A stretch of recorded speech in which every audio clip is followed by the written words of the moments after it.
இந்த கொஸ்டினை பாருங்கள். அன்னையும் பிதாவும் முன்னறி தெய்வம் அப்படிங்கிற கொஸ்டின் கேட்டிருக்காங்க. அன்னையும் பிதாவும் முன்னறி தெய்வம் என்று கூறியவர் யாருன்னு கேட்டிருக்காங்க. ஔவையார். ஸ்கூல் புக்கில் இருக்காங்கட்டா இருக்குது. செகண்ட் ஸ்டாண்டர்ட் தமிழ் புக்கில், 2ஆம் வகுப்பு தமிழ் புக்கில், தேர்ட் டேர்மில் தெரியல, ஃபஸ்ட் டைமில் ஆத்திச்சூடி இருக்கும். தேர்ட் டேர்மில் மட்டும் கொன்றை வேந்தன் கொடுத்துருப்பாங்க. அதில் டேரெக்டாக அப்படியே இருக்குது பாருங்கள். என்ன இருக்கும் பாருங்கள்.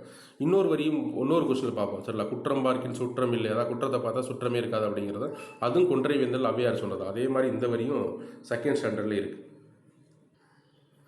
இங்கே பாருங்கள்.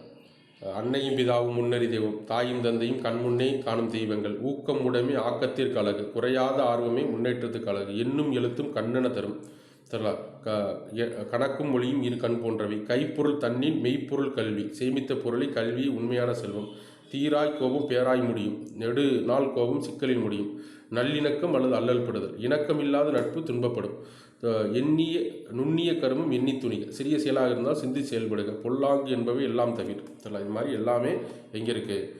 மருந்தே ஆகினும் விருந்தோடு உண் அப்படிங்கிறது, முற்பகல் செய்யும் பிற்பகல் விளையும் அப்படிங்கிற எல்லாமே ஔவையாருடைய கொன்றை வேந்தன் செகண்ட் ஸ்டாண்டர்ட் புக்கில் இருக்குது.